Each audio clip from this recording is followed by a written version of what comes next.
Bonjour à tous, je m'appelle Julien, bienvenue sur Contrechamp et aujourd'hui on va parler de The Flash.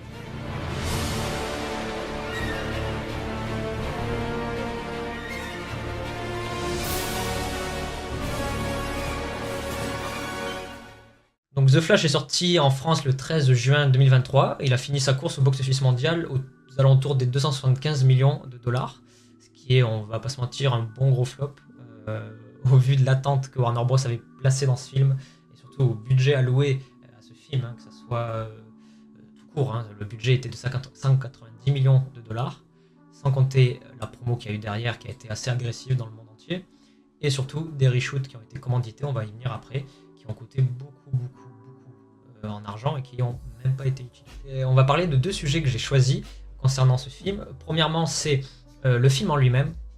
On va passer par la pré-production, la production et la post-production. On va essayer de venir à bout de tous les secrets que renferme ce film et d'expliquer en quoi c'est un couac. Et ensuite, deuxième point, on va parler de ce qu'aurait dû être Flash, une bonne adaptation de Flash à travers le comics Flashpoint que voici. Et je vais vous expliquer en quoi ce comics-là aurait dû être adapté au cinéma.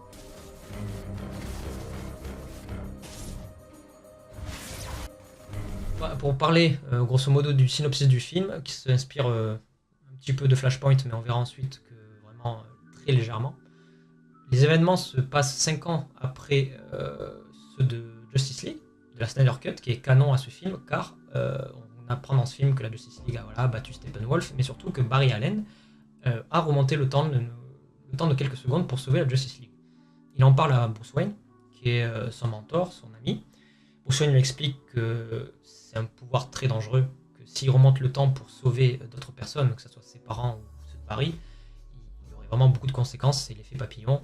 Vous changez une seule chose dans le passé, et ça a des répercussions monstres sur votre futur. Barry n'en fait qu'à sa tête, il a vraiment envie de sauver sa mère de meurtre, il remonte le temps, il se retrouve dans un univers où sa mère est en vie, et surtout où il y a deux Barry Allen lui-même, mais avec pendant sa période lycée. Dans cet univers-là, il va ensuite rencontrer le Batman de Michael Keaton, avec qui il va se former une mini Justice League pour combattre l'invasion du Général Zod, qui fait référence là aussi au Man of Steel de 2013. De là, ils vont essayer de trouver Superman, mais ils vont tomber sur Supergirl.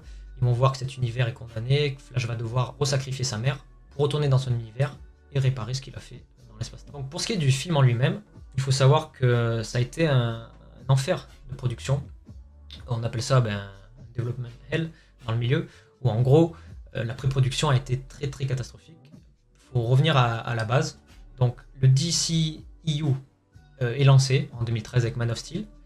Ensuite, nous avons Batman v Superman en 2016. À partir de là, Warner Bros se dit ça y est, notre univers est lancé, il faut concurrencer Marvel, il faut balancer un univers partagé avec des films à droite et à gauche. Donc forcément, il faut passer par un film Flash. Film Flash qui était prévu initialement en 2018, mais qui a subi nombreux soucis, en passant par des gros changements de direction artistique, donc beaucoup de réalisateurs qui sont passés. Il y a eu aussi beaucoup de scénaristes, mais quand je dis beaucoup, c'est un insider qui a dit que pas moins de 40 scénaristes et script doctors sont passés sur ce film pour faire des séances de réécriture. Donc script doctors, c'est pareil, je vous explique, c'est tout simplement des scénaristes qui viennent peaufiner un scénario complet, en donnant quelques retouches à droite et à gauche pour donner un rendu un peu plus meilleur. Initialement, le film était prévu pour 2018.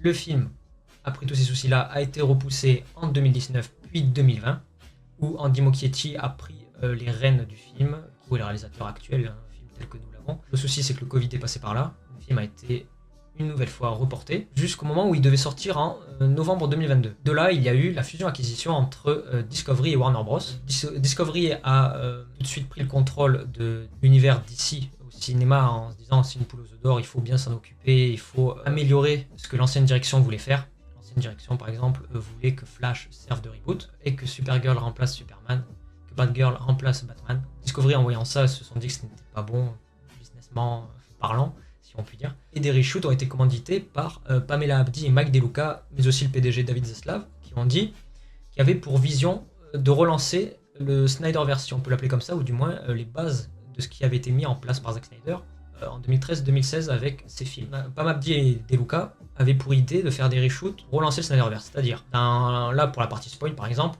la scène du tribunal à la fin, où vous savez, la scène très critiquée où Barry sort du tribunal après le procès de son père, et il croise George Clooney. À la base, ils n'aurions pas dû avoir ça. À la base, Pam Abdi et Mike De Luca voulaient que Henry Cavill, donc Clark Kent, revienne en civil devant le tribunal. On peut l'imaginer peut-être en train de faire un reportage pour le Daily Planet, et aussi Diana Roman en civil aussi, ces deux-là venaient féliciter en gros Barry par rapport au fait qu'il ait réussi à innocenter son père. Ce qui était prévu aussi, c'est que Supergirl, interprétée par Sacha Caillé, devait rejoindre cet univers-là et devenir un duo avec Superman. Ce qui aurait amené un Man of Steel 2 qui était, avant que James Gunn arrive en production, Man of Steel 2, le pitch plus ou moins, c'était Supergirl et Superman qui s'associent ensemble, qui font une équipe pour contrer l'invasion de Brainiac, qui est un ennemi très très récurrent et connu de Superman.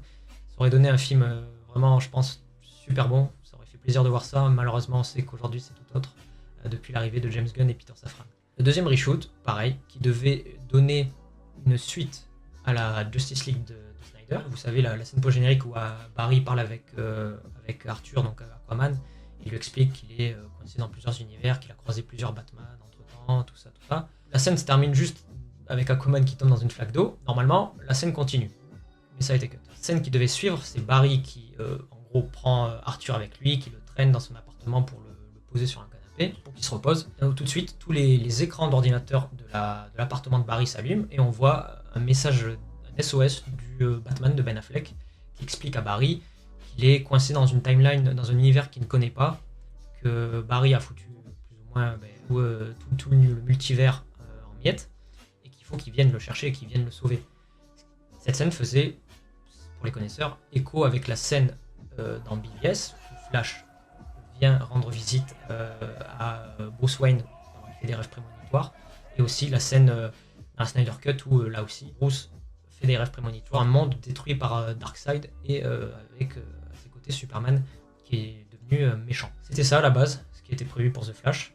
Malheureusement, Gunn et Safran, ils ont pris les rênes de DC Studios, se sont dit nous ça nous va pas, on veut faire un reboot complet de cet univers, on ne va pas le relancer parce qu'il est le grand public est trop perdu, voilà, cet univers a reçu beaucoup trop de bâtons dans les roues, il faut partir sur des bases saines. C'est pour ça que ces reshoots ont été annulés et le reshoot avec George Clooney a été commandité par James Gunn, tout simplement car lui et Peter Safran, son acolyte, ont tout simplement dit on va pas laisser des reshoots qui laissent sous-entendre que l'univers continue alors que ce n'est pas le cas, on n'a pas envie de donner de faux espoirs aux fans. Ce qui est de la partie technique du film, il n'y a pas vraiment de prouesse immense de la part d'Andy Muschietti qui s'est contenté de faire ce qu'on lui demande, c'est-à-dire d'être un yes man. En termes de musique, on peut pas dire que les thèmes sont vraiment très marquants, celui de Flash est vraiment oubliable, etc. Pour celui de Supergirl aussi.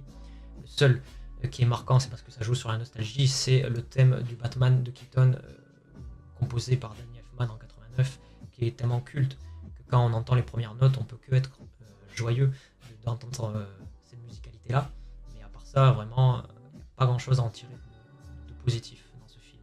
Aussi, on va forcément obligé d'en parler, on va parler des effets spéciaux, donc je ne vais pas tirer sur l'ambulance. Comme je vous ai dit, cette vidéo est prévue pour plutôt expliquer comment aurait dû être Flash, comment il aurait pu être mieux et pas ce qu'il est aujourd'hui. Mais on est quand même obligé d'en parler. Les FX, s'ils sont autant mauvais, c'est Monsieur Desjardins qui a travaillé sur la Justice League de Snyder, qui a expliqué qu'il était superviseur des FX, qu'ils avaient peu de temps, peu de budget pour ce que Muschietti demandait, c'était impossible à faire. Ils ont subi beaucoup de pression, ils ont dit si vous avez l'impression que la plupart des FX ont été faits en une semaine, c'est parce que c'est le cas. Donc rien qu'avec cette phrase, on comprend mieux ce qu'on a eu devant nous, on comprend mieux le souci en termes d'esthétisme de ce film, qui est vraiment, on va pas se mentir, une honte quand même. Quand on est censé faire un blockbuster, on doit bien s'appliquer, on doit rendre un travail léché, et là c'est pas du tout ce qu'on a eu, on a eu quelque chose de bâclé, avec des effets spéciaux vraiment très amoindris et qui frôle le ridicule. Voilà, pour la partie spoiler, le passage du Superman de Nicolas Cage ou de Christopher Reeves, c'est une honte absolue. À DC Comics, c'est vraiment une honte. Donc voilà. Bref, ce film, il n'a pas réussi à mettre tout le monde d'accord, loin de là. Il mérite, je pense, son flop parce que vraiment, pour ce qu'il nous a proposé, c'est vraiment mauvais. Et voilà, qui s'y frotte s'y pique.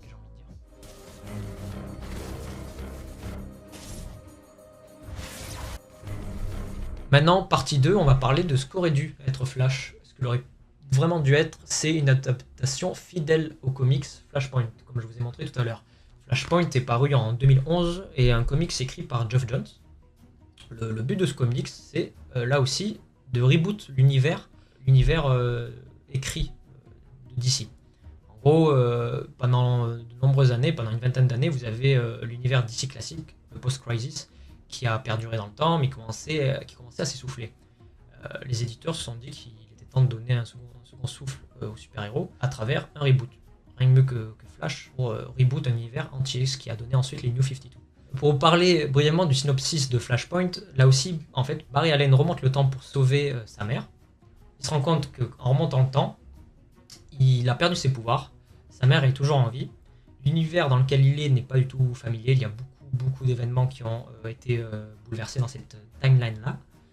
À commencer par Batman, qui n'est pas Bruce Wayne mais Thomas Wayne, et Martha, qui est le Joker dans cet univers-là. Je m'explique en fait.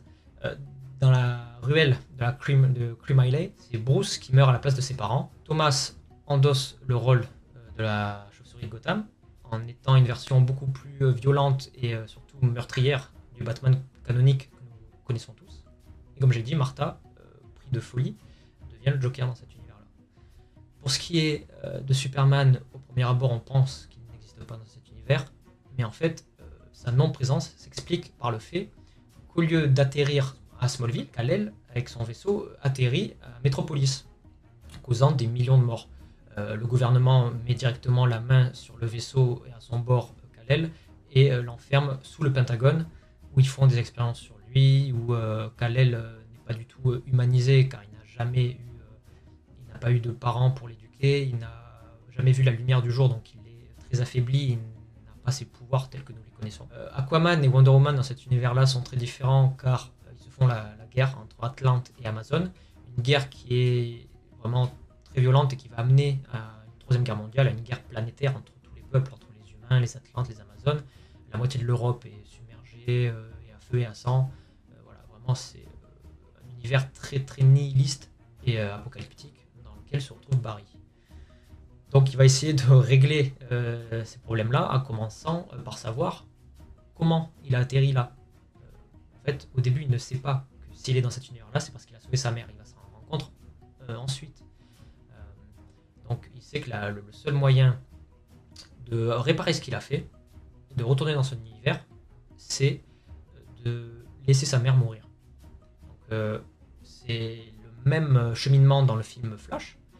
Le seul, on va dire que c'est la seule chose qui diverge, c'est la façon en fait, de faire, comment c'est amené. C'est pour cela que Flashpoint, pour moi, est l'histoire inexplorée de chez DC qui avait le plus de potentiel. Et c'est vraiment dommage. Imaginez juste, voilà, avec les persos que nous connaissons tels qu'ils sont, imaginez juste Jeffrey Dean Morgan, qui était dans BVS, interpréter le rôle de Thomas Wayne. Voilà, ça serait génial de voir cette version-là, qui surprendrait le grand public et qui ferait plaisir aux fans comme aux néophytes. Voir un Superman affaibli, qui n'a pas encore ses pleines capacités, voir les Atlantes faire la guerre avec les Amazones, voir le monde qui est en train de basculer dans une guerre sans précédent, ça aurait été quand même des enjeux et des thématiques super importantes, et surtout super impressionnantes au cinéma. Malheureusement, c'est pas ce que nous avons eu. Là, vous allez vous dire, mais si c'est aussi simple que ça, si c'est aussi bon que ça, pourquoi ils ne l'ont pas fait? Ça s'explique par deux cas majeurs. Le premier, c'est Geoff Johns, l'écrivain de Flashpoint, qui a des royalties et qui a un droit de veto sur toutes les interprétations de son comics Flashpoint, car c'est une idée originale de sa part. Geoff Johns, il est très connu dans l'univers des comics. Il a écrit de très bons comics, que ce soit Flash, Green Lantern, etc. Par contre, on voit que cinématographiquement parlant, peu de choses qu'il a faites chez DC Studios s'est révélé être très mauvais. C'est en partie à cause de lui que Snyder a été viré et remplacé au pied levé par Joss Whedon. C'est lui qui lui mettait beaucoup de bâtons dans les roues, c'est lui qui a commandité les reshoots et le montage alternatif de la Justice League, de la Suicide Squad de David Ayer, etc. Ce qui a créé une grosse cacophonie dans cet univers et ce qui a causé par la suite ça chute. C'est aussi une personne qui a un ego assez surdimensionné. Si vous osez interpréter son œuvre, il sera là pour jeter un œil dessus, et plus qu'un œil, c'est qu'il veut être pleinement associé à ce projet. Ce qui fait peur aux studios où ils n'ont pas envie que quelqu'un soit là, qui crée des soucis, des différends artistiques avec toute une équipe entière. Donc ça, c'est la première raison pourquoi Flashpoint n'est pas adapté. La seconde, c'est aussi la peur, la crainte des studios que cette histoire ne soit pas assez compréhensible pour le grand public et trop casse-gueule, tout simplement. Parce que c'est vrai que c'est une histoire assez compliquée, très déroutante, et qui n'est pas faite pour tout le monde. Mais, une fois de plus, je pense que ça aurait été 10 fois mieux que ce qu'on a eu. Ça aurait été une conclusion parfaite pour mettre tout le monde d'accord, que ce soit les fans de DC, en tout genre, les fans comme moi du Snyderverse et du DCEU. Ça aurait mis aussi des bases solides pour l'univers de Gunn. Il m'aurait servi de reboot pour celui de Gunn, et ça aurait été super, quoi. Ça aurait été la meilleure des conclusions possibles, et surtout une conclusion digne de ce nom pour cet univers qui malheureusement a été beaucoup trop sous-estimé, qui avait vraiment un gros potentiel, si ce n'est plus que le MCU ou même l'univers de Gunn. On lui souhaite bien sûr que ça réussisse, mais il faut comprendre que cet univers-là a beaucoup de fans à son actif et beaucoup de gens qui restent sur leur fin. Voilà pourquoi Flashpoint aurait dû être le film qu'on aurait dû avoir au cinéma. Voilà pour notre conclusion de The Flash. Nous avons réussi à aborder la genèse du film, mais aussi la possibilité inexplorée du Flashpoint. J'espère que cette vidéo vous aura plu, qu'elle aura suscité de nombreuses questionnements sur l'univers d'ici au cinéma. N'hésitez pas à réagir dans les commentaires, à laisser un like, à vous abonner à la chaîne. Et nous on se dit à la prochaine pour une nouvelle critique film. Ciao.